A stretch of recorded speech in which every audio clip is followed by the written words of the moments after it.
الحمد لله نحمده ونستعينه ونستغفره ونؤمن به ونتوكل عليه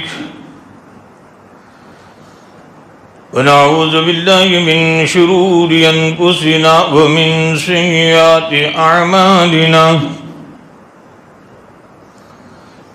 من يهده الله فلا مضل له ومن يضلله فلا هادي له ونشهد أن لا إله إلا الله وحده لا شريك له ونشهد أن سيدنا ومولانا محمدا عبده ورسوله أما بعد فأعوذ بالله من الشيطان الرجيم بسم الله الرحمن الرحيم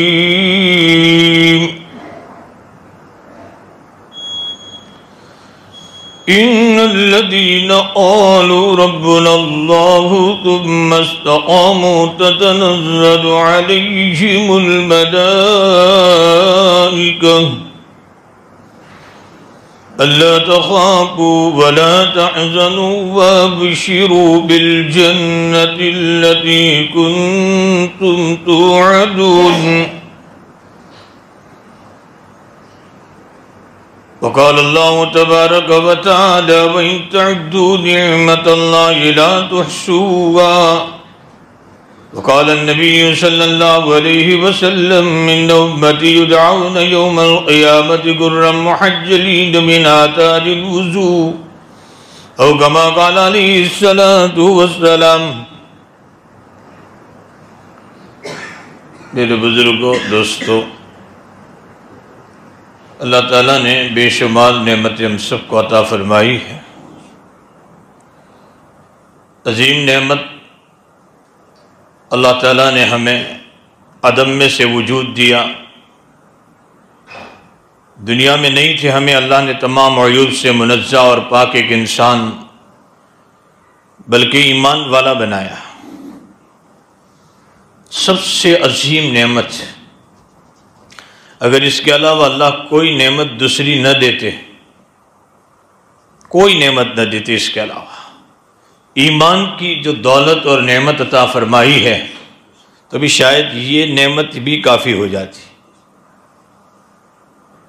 لیکن ابھی اس کا اندازہ نہیں ہے کہ اللہ نے اتنی عظیم نعمتوں میں سے جو ایمان کی نعمت عطا فرمائی ہے،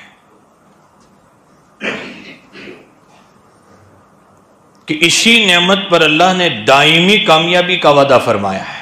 لامحدود جو زندگی ہے، دنیا کی زندگی تو کیسے بھی گزر جائے گی.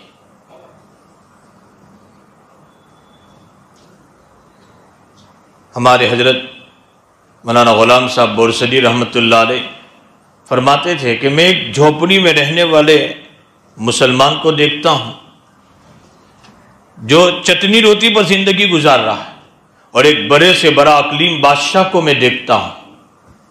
مجھے اس مسلمان کو جو جھوپڑی میں رہتا ہے، چٹنی روٹی پر زندگی گزارتا ہے، خوش ہوتا ہوں کہ تیرے پاس ایمان کی دولت ہے. یہ بڑے سے بڑا بادشاہ ہے لیکن اس کے پاس ایمان کی دولت نہیں ہے.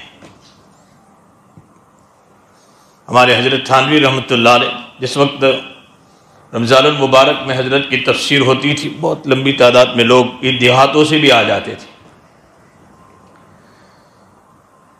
لیکن وہ بیچارے دیہاتی حضرت تھانوی کو کیا جانے، محبت اور عقیدت بہت زیادہ. یہاں آ کر پوچھ لیتے تھے اشرف علی کہاں ہیں، تو کہتا میں ہوں. کہا تیری تفسیر سننے آئے. بیٹھ جاتے تھے. جب تفسیر ختم ہو جاتی تھی اس کے بعد مغرب بعد بیٹھ کر وہ چھوٹا سا حقہ آتے تھے، اس کو بیٹھے بیٹھے پیتے تھے. باہر ایک دوسرے کو پوچھتے تھے، بوڑھے دیہاتوں سے آتے تھے، تجھے اشرف علی کی کوئی باتیں سمجھ میں آئی؟ دوسرا کہتا تھا کہ کچھ سمجھ میں نہیں آیا، بوڑھے میاں اللہ کی کچھ باتیں کہہ رہا تھا، اتنی بات سمجھ میں آئی. حضرت تھانوی ان کی باتوں کو سن کر یہ کہتے تھے اشرف علی کی تفسیر نہیں سمجھے ہیں لوگ، اشرف علی کی تفسیر نہیں سمجھے لوگ، لیکن یہ جنتی ہے. یہ جنتی ہے اس لیے کہ ان کے پاس ایمان کی دولت ہے. اللہ نے اتنی عظیم دولت ایمان کی عطا فرمائی. غزوہ خیبر کے موقع پر اللہ کے حبیب علیہ الصلوۃ والسلام نے غزوہ خیبر کے موقع پر گھیرا ڈالا تھا خیبر میں، نبی علیہ الصلوۃ والسلام نے محاصرہ کیا تھا۔ ایک چرواہا تھا خیبر کا کہ یہ لوگ کون آئے ہیں؟ تو لوگوں نے کہا کہ یہ لوگ آئے ہیں جو ایک ایمان کی دولت اور دعوت کو لے کر چل رہے ہیں۔ کہ میں جاؤں اور پوچھوں تو صحیح کہ کون لوگ ہیں اور تمہارا مشن کیا ہے؟ یہ خیبر کا چرواہا آیا، صحابہ سے پوچھ رہا ہے کہ تمہارا سردار کون ہے؟ کہا وہ خیمے میں ہے۔ کہا اچھا اس کے ملاقات ہو سکتی ہے کبھی؟ کہا ابھی چلے جاؤ۔ کہا اچھا کوئی اپوائنمنٹ نہیں لینا پڑے گا؟ کہاں چلے جاؤ، کوئی اپوائنمنٹ نہیں، وہاں جاؤ گے ملاقات ہو جائے گا۔ اتنا بڑا سردار جو اتنے بڑے مشن کو لے کر چلتے ہیں، کہا کوئی ملاقات، چلے جاؤ خیمے میں گئے اور نبی علیہ السلام سے ملاقات ہوئی، اور پہلی ہی نظر میں اس کے دل کی پایا پلٹ گئی، پہلی نظر میں۔ فوراً کہنے لگے نبی آپ جس ایمان کی دولت اور دعوت لے کر آئے مجھے بتلائیے۔ نبی نے دعوت دی، ایمان قبول کر لیا۔ کہا اچھا میں قبول کر لوں، میرا مقام کیا ہوگا، میری جگہ کیا ہوگی؟ یعنی مجھے کوئی پاس رکھے گا؟ میں تو اتنا گندا ہوں، میرے کپڑے پھیٹے میلے ہیں، پھٹے پرانے ہیں، میں ایک چرواہا ہوں۔ اللہ کے نبی نے کہا ہم تمہیں اپنے سینے سے لگائیں گے۔ آپ اچھا آپ مجھے سینے سے لگاؤ گے؟ کہا ایمان والے سب برابر ہیں اللہ کے یہاں۔ ایمان لے آیا، نبی نے سینے سے لگایا، یہاں تک کہا اللہ کے نبی خیبر والوں کی بکریاں ہیں جو آپ کے دشمن ہیں۔ نبی نے کہا دشمنوں کی بکریاں بھی ہمارے لیے جائز نہیں، آپ یہ بکریاں ان کو سپرد کر دو۔ بکریاں سپرد کر دی، نبی کے پاس آ گئے۔ نبی کوئی عمل؟ کہا ابھی نماز کا وقت بھی نہیں ہے، روزے کا وقت بھی نہیں ہے، ابھی تو جس وقت وہ آیا تھا ابھی تو نماز کا وقت، کوئی عمل؟ کہا یہ عمل جو چلتا ہے اللہ کے راستے میں، جہاد کا جو عمل ہے اس میں آپ شریک ہو جائیے۔ یہاں تک کہ اسی عمل میں شریک ہوا، شہید ہو گئے۔ نبی خیبر کے اندر جب خیبر کا محاصرہ ختم ہوا، جن لوگوں کی لاشیں پڑی ہوئی تھی، صحابہ فرماتے ہیں اللہ کے حبیب یہ ایک جوان ہے، بڑی نورانیت ٹپک رہی ہے، لیکن ہم میں سے کوئی نہیں پہچانتا کون ہے۔ اللہ کے نبی نے فرمایا تم نہیں پہچانتے، میں اس کو پہچانتا ہوں، میں پہچانتا ہوں۔ اللہ کے نبی علیہ السلام نے کہا یہ ایمان لایا، ایک نماز پڑھنے کا موقع نہیں ملا کیونکہ نماز کا وقت ہی نہیں تھا، ایک نماز کا موقع نہیں آیا، ایک روزے کا موقع نہیں آیا، ایک زکوٰۃ کا موقع ہی نہیں آیا۔ ایمان لایا اور اللہ کے راستے میں شہید ہو گیا۔ اللہ کے حبیب علیہ الصلوۃ والسلام نے فرمایا کوئی عمل کرنے کا موقع اس کو میسر نہیں ہوا، لیکن صرف ایمان لایا تھا۔ نبی نے فرمایا میں جو دیکھ رہا ہوں کہ وہ جنت الفردوس میں ہے، جنت الفردوس میں دیکھ رہا ہوں۔ اور فرمایا کہ صحابہ مشک اور عنبر کے پانی سے صحابہ اس کو غسل، فرشتے اس کو غسل دے رہے ہیں، میں اپنی آنکھوں سے دیکھ رہا ہوں۔ اللہ کے نبی نے فرمایا کوئی عمل کا موقع میسر نہیں ہوا، ایمان لایا، شہید ہو گیا اللہ کے راستے میں، لیکن جنت الفردوس میں ہے اور فرشتے مشک اور عنبر سے اس کو غسل دے رہے ہیں۔ ایمان کی دولت ہے۔ اللہ تعالیٰ ہم سب کو ایمان کی اس دولت کی قدردانی کی توفیق عطا فرمائے۔ اتنی عظیم دولت ہے اور چاروں طرف سے آج آپ دیکھیں مسلمان اتنا مایوس ہو گیا ہے، اتنا مایوس، جہاں دیکھو کوئی بات ہو رہی ہے، چرچا ہو رہی ہے، مایوسی کی بات زبان پر بہ رہا ہے۔ ایمان والا کبھی مایوس ہوتا ہے؟ ایمان والا کبھی مایوس ہوتا ہے؟ اتنی عظیم دولت تمہارے پاس ہے۔ حضرات صحابہ کی اگر مثالیں آپ دیکھیں، ایک صحابی چلتا تھا، ایمان کی دولت کی اتنی طاقت ان کے پاس تھی، یہ دنیا کی کوئی دولت، کوئی حکومت، دنیا کی کسی چیز سے صحابہ متاثر نہیں ہوئے، کیونکہ ان کے پاس جو دولت تھی دنیا کی کوئی دولت اس کا مقابلہ ہی نہیں کر سکتی تھی۔ فاتح ایران، گورنر عراق سعد بن ابی وقاص رضی اللہ تعالیٰ عنہ، جس وقت حضرت عمر کے زمانے میں ایران فتح کرنے نکلے ہیں بڑی صحابہ کی ایک جماعت کو لے کر، اس وقت وہاں کا جو گورنر تھا رستم تھا۔ یہ رستم سعد بن ابی وقاص سے کہہ رہے کہ ہم سے آپ سے کوئی لڑائی نہیں کرنی، ہمیں صرف ایک سوال ہے کہ تم اونٹوں کو چرانے والے، تم جنگلوں میں رہنے والے، اتنی طاقت تمہارے پاس کہاں آئی کہ آج تم سپر طاقت حکومت جو ہے ایران سپر طاقت حکومت، تمہاری ہمت اتنی ہو گئی کہ تم یہاں اپنے مشن کو لے کر آئے۔ ایمان کے مشن کو لے کر تم یہاں، مجھے صرف اس سوال کا جواب چاہیے کہ تم کس مشن کو لے کر چل رہے ہیں؟ حضرت سعد بن ابی وقاص نے فرمایا ٹھیک ہے، فرمایا آئندہ کل رستم نے کہا میرے دربار میں کوئی ایسا آدمی بھیج دے کہ جو میں آپ کے مشن کو مجھے سمجھائے کہ جس مشن میں اتنی بڑی طاقت موجود ہے۔ حضرت سعد بن ابی وقاص رضی اللہ تعالیٰ عنہ نے ایک صحابی، غیر معروف صحابی ربیعی بن عامر رضی اللہ تعالیٰ عنہ کا نام لیا کہ یہ مشن سمجھائیں گے آپ کو۔ دوسرے دن ربیعی بن عامر رضی اللہ تعالیٰ عنہ گئے، کپڑوں پر پیون لگے ہوئے ہیں، معمولی سواری لے کر گئے، رستم کے دربار پر گئے، سپر طاقت حکومت ہے، وہاں وزیر باہر کھڑے ہوئے تھے، کہاں جا رہے ہیں؟ یہ فقیر جیسا آدمی تو کہا رستم سے ملاقات کے لیے۔ کہا تیرے کپڑوں کا ٹھکانہ نہیں، تیری سواری کا رستم سے ملاقات؟ کہا رستم نے ملاقات کے لیے بلایا ہے، ملاقات کرنا چاہتا ہے تو ٹھیک ہے ورنہ واپس جا رہا ہوں۔ اندر پوچھا تو کہا ملاقات کے لیے بلایا، بڑی قالین بچھی ہوئی۔ صحابہ متاثر نہیں ہوتے تھے دنیا کے مال سے، دنیا کی حکومتوں سے، دنیا کی چیزوں سے، ان کو معلوم تھا کہ ایمان کی جو دولت ہمارے پاس ہے دنیا کی کوئی دولت اس کا مقابلہ نہیں کر سکتی۔ یہاں تک کہ ربیعی بن عامر رضی اللہ تعالیٰ عنہ رستم سے ملاقات کی، کہا تمہارا مشن کیا ہے؟ تم اونٹوں کو چرانے والے، تم دیہاتی جنگلوں میں رہنے والے، اور آج دنیا پر تم بھاری ہو رہے ہیں، کیا بات ہے؟ کس مشن کو لے کر چلتے ہیں؟ ربیعی بن عامر رضی اللہ تعالیٰ عنہ نے 3 باتیں فرمائی۔ فرمایا ہمارا مشن ہے مخلوق کی غلامی چھڑا کر خالق کی غلامی کرا رہے ہیں، مخلوق کی غلامی چھڑا کر خالق کی غلامی کرا رہے ہیں۔ فرمایا تنگ دنیا سے وسیع دنیا کی طرف لے جانا چاہتی ہے، دنیا تو تنگ ہے، دنیا میں کتنا بھی بڑا امیر مالدار کروڑ پتی، دنیا اس کے لیے وسیع نہیں، تنگ دنیا سے وسیع دنیا کی طرف ہم ان کو لے جانا چاہتے لوگوں کو، اور ظلم و زور سے لوگوں کو انصاف کی طرف لے جانا چاہتے ہیں۔ یہ 3 مشن ہیں ہماری دعوت کے۔ رستم نے کہا تھا اگر اس مشن کو لے کر چلتے ہیں کوئی لڑائی کی ضرورت نہیں، ایران بھی تمہارا ہوگا اور دنیا کی ساری سپر طاقت حکومتیں تمہاری ہوگی۔ آج ہزاروں کروڑوں حضرت ابراہیم علیہ السلام کی سیرت اس موقع پر جو دہرائی جا رہی ہے، مجھے پوری سیرت نہیں بیان کرنی ہے، وہ تو گھنٹوں کی، مجھے تو صرف اشارہ کرنا ہے۔ ابراہیم علیہ السلام جو ابھی ایام چل رہے ہیں قربانی کے، ابراہیم علیہ السلام بھی اکیلے تھے ابراہیم علیہ السلام، کوئی ہزاروں لاکھوں کے، پوری آپ اندازہ لگائیں کہ آج ہزاروں لاکھوں مسلمان ہیں، اور ذرا کوئی حالات آئے ہم گھبرا جاتے، ذرا کوئی پریشانی گھبرا جاتے ہیں۔ مجھے آج آیت جو میں نے پڑھی تھی، ایمان لائے ہیں، ایمان پر استقامت کے ساتھ ہم زندگی گزارے اور ہم اپنے اولادوں کی فکر کریں۔ میں نے آیت بھی یہی پڑھی، ان الذین قالوا ربنا اللہ ثم استقاموا تتنزل علیہم الملائکہ، جو کہہ رہے ہیں کہ ہمارا رب اللہ ہے، اس پر جم جاؤ۔ ہاں، چھوٹے موٹے حالات سے گھبرا نہ جائے، ایمان کا سودا نہ کر لیں۔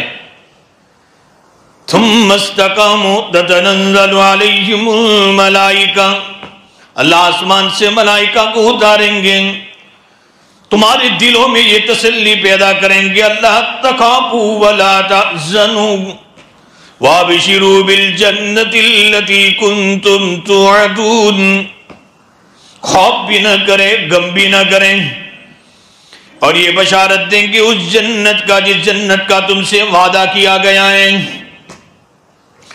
نحن اولیاؤکم فی الحیات الدنیا وفی الآخرہ،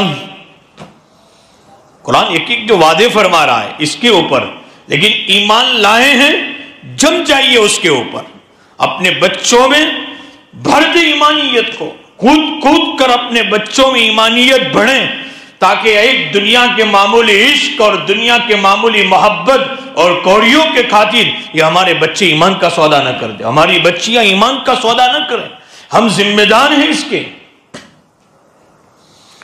میں نے کہا ابراہیم علیہ السلام کی سیرت میں بہت کچھ سبق ہمیں سیکھنے کے مل رہے ہیں۔ ابراہیم اکیلے تھے پوری قوم کے مقابلے میں، لیکن انسان جب حق کو لے کر چلتا ہے یقیناً اللہ کی نصرت اس کے ساتھ ہے۔ پوری قوم ہے ابراہیم علیہ جو اس توحید کے مشن کو لے کر چل رہے ہیں، ایمان کے مشن کو لے کر چل رہے ہیں۔ قوم میلے میں گئی، پوری قوم بت پرستی کر رہی تھی، باطل پرستی، معبودوں کے سامنے اپنے آپ کو جھکاتی تھی۔ ابراہیم علیہ السلام نے اپنا مشن شروع کیا۔ حالانکہ قوم ابراہیم علیہ السلام کے باپ آزر بت پرست نہیں تھے، بت شاز تھے، یعنی ان کے گھر میں بت بنتے تھے باضابطہ، اور اسی کی عبادت ہو رہی تھی پورے شہروں میں۔ اسی گھر کا بیٹا حق پر پیدا ہو رہا ہے، حق پر دعوت چلا رہا ہے۔ جب قوم میلے میں گئی تو ابراہیم علیہ السلام نے ان کے جو چھوٹے موٹے بھوت پڑے ہوئے تھے، ان میں سے کسی کا ہاتھ توڑ دیا، کسی کا پیر توڑ دیا، کسی کا کان توڑ دیا، جو چھوٹے چھوٹے بھوت رکھے ہوئے تھے ان کی عبادت گاہ میں، اور ایک بڑے بھوت جو تھے اس کے گلے پر کلہاڑی ڈال دے۔ قوم میلے سے آئی، چرچا ہوا کہ اچھا یہ کام کس نے کیا ہے، یہ کام کیا کس نے؟ سب کہنے لگے کہ شاید وہی ابراہیم ہے جو ہمارے بتوں کے باپ میں باتیں کرا کرتا ہے، برا بھلا کہتا ہے، وہی ابراہیم ہے۔ نمرود کے دربار میں آپ کو بلایا گیا۔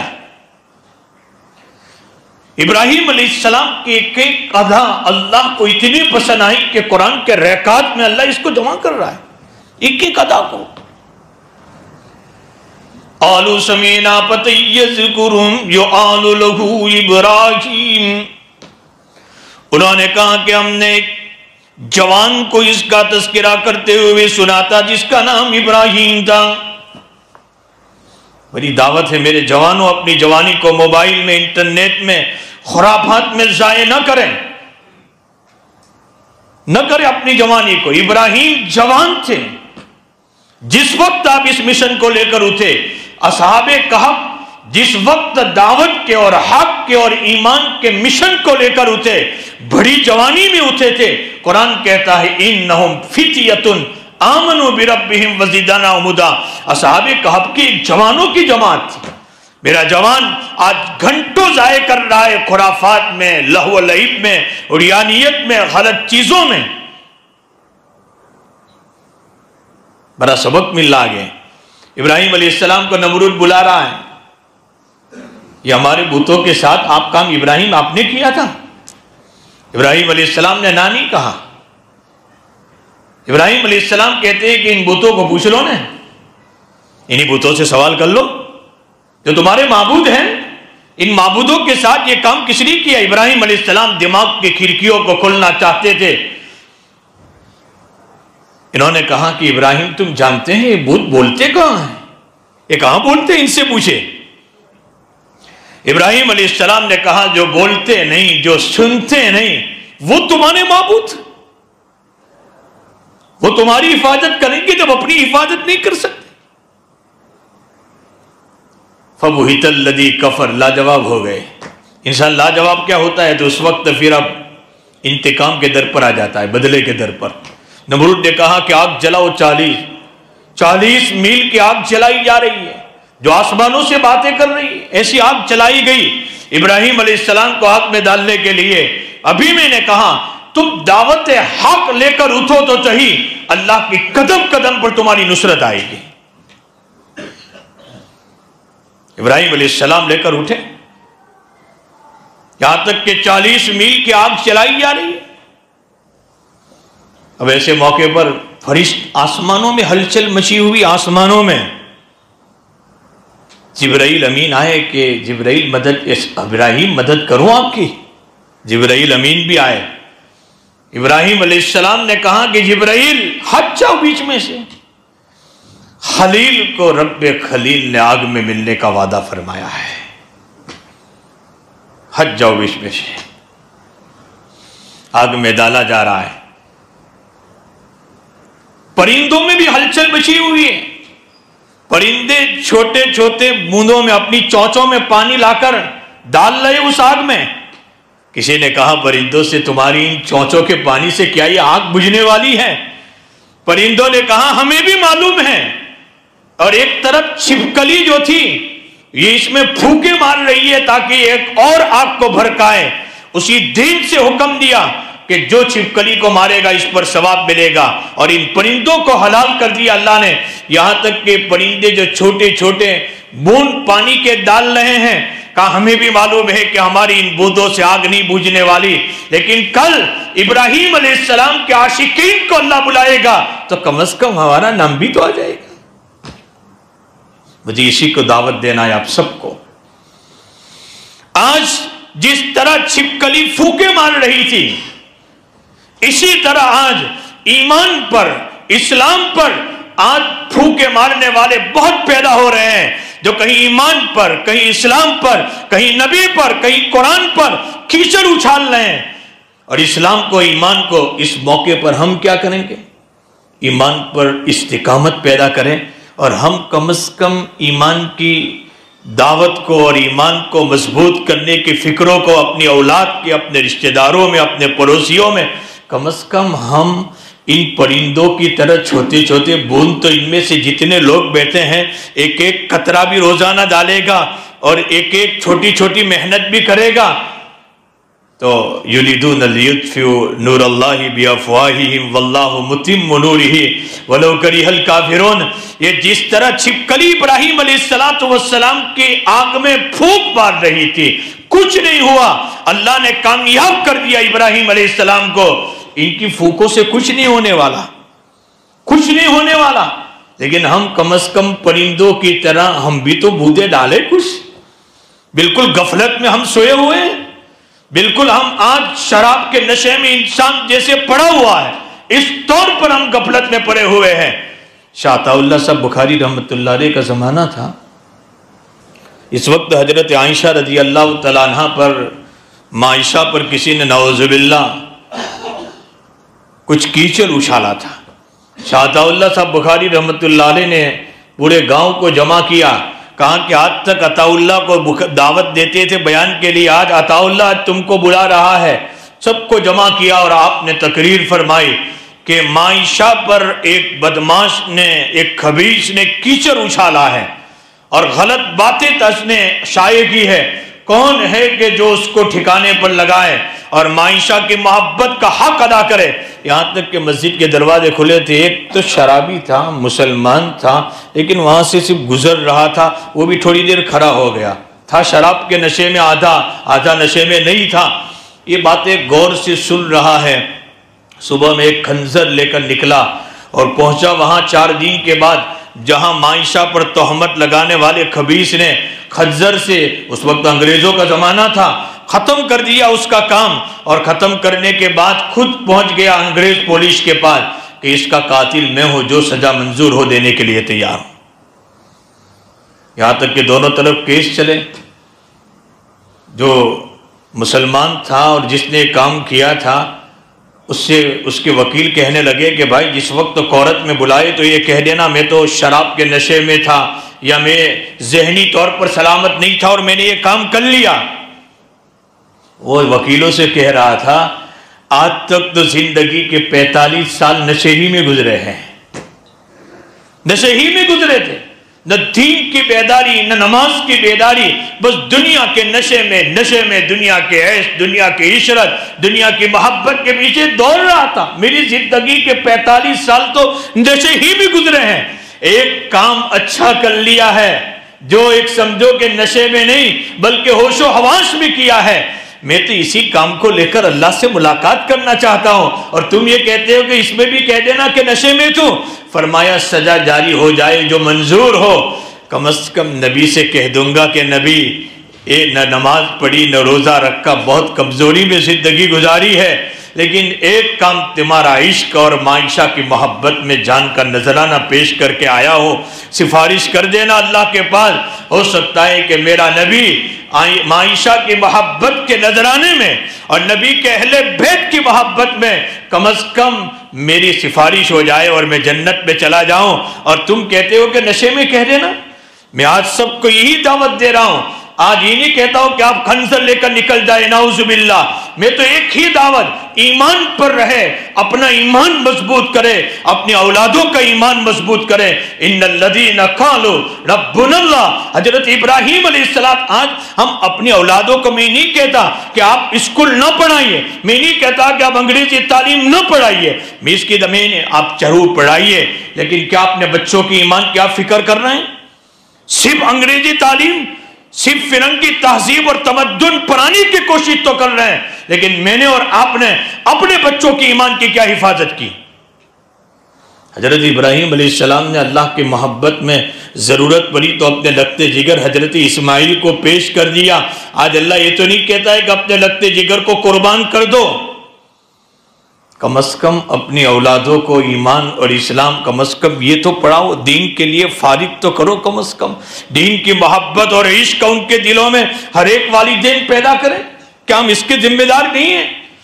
میری آیت بھی اس لیے پڑھی، میں آپ کو اللہ کے گھر میں بیٹھ کر کہتا ہوں، یہ 10-15 دن میں کئی مرتبہ کالج کے وہ جوان جو بیچارے دعوت و تبلیغ میں، کوئی علماء سے تعلق محبت کی بنیاد پر، جن کے دل میں دین کے کچھ تڑپ ہے اور طلب ہے، اس گھر میں بیٹھ کر آپ کو کہہ رہا ہوں، میرے پاس 2-3 مرتبہ آ کر الگ الگ جماعتیں، مولانا دل رو رہا ہے، مجھے کہا کہ آپ کہو کسی کی بچی کی، آپ کہو تو ہم آپ کو ویڈیو بتائیں، ہم آپ کو کہانی سنائیں تو آپ کی رات کی نیند حرام ہو جائے گی۔ فرمایا ہم الگ الگ کالجوں میں، حالانکہ وہ بیچارے دین میں لگے ہوئے، ہم بھی کالج میں پڑھ رہے ہیں، ہماری کہاں کہ آج آپ کہہ رہے کہ 1-5-10 بیٹیاں نہیں، فرمایا کہ آپ کو 4-5 کالج صرف سورت سے لے کر بھروچ تک جس میں ہم لوگ پڑھ رہے ہیں کالجوں میں، ہماری ایک نہیں 100-200 بیٹیاں غیروں کے ہاتھ میں، اور ان غیروں کے جوانوں کے ساتھ 4 اور 3 گھنٹے بیٹھ کر ہوٹلوں میں اور نہ معلوم کہاں زندگی گزارتی ہے۔ بات بچے تو گھر سے اچھے گھرانے کی کہاں برقع پہن کر آتی ہے، ان کے والدین کو نہیں معلوم ہے، ان کے والدین اسکولوں میں بھیج دیتے ہیں، کالجوں میں بھیج دیتے ہیں بچی کو، کبھی باپ چیکنگ کے لیے، کبھی بات واچ کے لیے نہیں گیا، میری بچی کالج میں کیا کر رہی ہے، میری بچی کہاں جا رہی ہے، میری بچی گھنٹے زندگی کہاں جا رہی ہے، میری بیٹی ٹیوشن جا رہی ہے کہاں جا رہی ہے۔ میں آپ کو کہتا ہوں، بات کھل کر کہہ رہا ہوں، لیکن اس لیے کہتا ہوں کہ آپ اتنی عظیم دولت جو مجھے اور آپ کو ملی ہے، میں نے شروع میں بات کہی، دنیا کی کوئی دولت نہ ملتی تو بھی بستا ایمان کی دولت، اور اس ایمان کی دولت کی ہم بھی حفاظت کریں، اپنی اولادوں کی حفاظت کریں۔ صرف پڑھانا کالج بہت شوق ہے، ہم بہت اسکول اور کالج اور یونیورسٹی، اگر آپ بھئی بچیاں ہیں بقدر ضرورت تعلیم دیں ان کو، بقدر ضرورت اگر دینا بھی چاہتے ہیں، میں آپ کو کہتا ہوں تو آپ ان کی حفاظت بھی تو کریں۔ اگر آپ کی بچی، میں کہتا ہوں چلو ڈاکٹر بن گئی، لائر بن گئی آپ کی بچی، لیکن ایمان کا سودا کر لیا تو ایسا سمجھو کہ آپ نے اپنے بچی کی لامحدود زندگی کو بگاڑ دیا ہے۔ ہم اس کے ذمہ دار نہیں، اور آج حالات بگڑ رہے ہیں، روز مرہ کے آج حالات آ رہے ہیں، ہمیں نہیں معلوم، تو ہم ذمہ دار ہے۔ ہماری بچی کے پاس بھائی کبھی ہم یہ حضرت ابراہیم علیہ السلام کی سیرت کا وقت نہیں کہ میں ایک چہلو کو کھولتا، میں بات ختم کر رہا ہوں، آخری جملہ کہہ دوں، ابراہیم علیہ السلام کی سیرت کا بھی ایک پہلو ہمیں اس بات کی دعوت دے رہا ہے، ایک پہلو۔ ابراہیم علیہ السلام نے اولاد کو قربان کیا، ابراہیم علیہ السلام نے، اور آج امداد حضرت زکریا علیہ السلام آپ نبی ہے، حضرت مریم علیہ السلام جو ایک زمانے کی ایک نبی عظمہ پیغمبر کی ماں بننے والی ہے، لیکن حضرت مریم علیہ السلام کے پاس جب دیکھا کہ یہ پھل فروٹ پڑا ہوا ہے جو عام طور پر اس شہر میں ابھی ملتا نہیں ہے، اور قرآن کریم کہتا ہے حضرت زکریا نے پوچھا اچھا یہ پھل فروٹ کہاں سے آئے مریم، جلدی سے بتاؤ، جلدی سے بتاؤ، کیونکہ تربیت میں تھی۔ قرآن کریم کی اس اصول پر مفسرین نے لکھا ہے کہ آپ کی اولاد کے پاس بھی کوئی نئی چیز دیکھو، نیا موبائل دیکھو، نئی چیز دیکھو، آپ چیکنگ کرو ان کی تمام چیزوں کی، فوراً پوچھو قال یا مریم انا لک ھذا قالت هو من عند اللہ، یہ اللہ کی طرف سے آیا ہے، سوال کیا فوراً۔ معلوم یہ ہوتا ہے ہماری اولادوں کی ذمہ داری ہم پر ہے کہ ہم اپنے اولادوں کی تربیت کریں، ہم اپنے اولادوں کی رگ رگ میں ایمان کی دولت اور ایمان کی چاشنی کو بڑھیں، ہم گھروں میں بھی ایمان کی دعوت چلائیں اور اس قسم کی محنتیں گھروں میں بھی کریں، اس قسم کے واقعات ہمارے چھوٹے بچوں سے لے کر بڑوں تک سنائیں، تاکہ کم از کم اس آیت پر ان الذین قالوا ربنا اللہ، یہ تو ہم سب کہہ چکے ہیں، لیکن ثم استقاموا، پھر ہم موت تک ہمیں اس ایمان کو باقی رکھنا ہے اور قیامت تک ہماری نسلوں کا ایمان باقی رہنا ہے۔ انشاءاللہ تعالی اس پر ہم سب چلیں گے۔ ہمیں دنیا کی ان چیزوں سے، دنیا کے ان خرافات سے، دنیا کی ان طاقتوں سے کبھی ایمان والا متاثر نہیں ہوتا۔ اللہ تعالیٰ ہم سب کو عمل کی توفیق عطا فرمائے۔ وآخر دعوانا الحمدللہ رب العالمین۔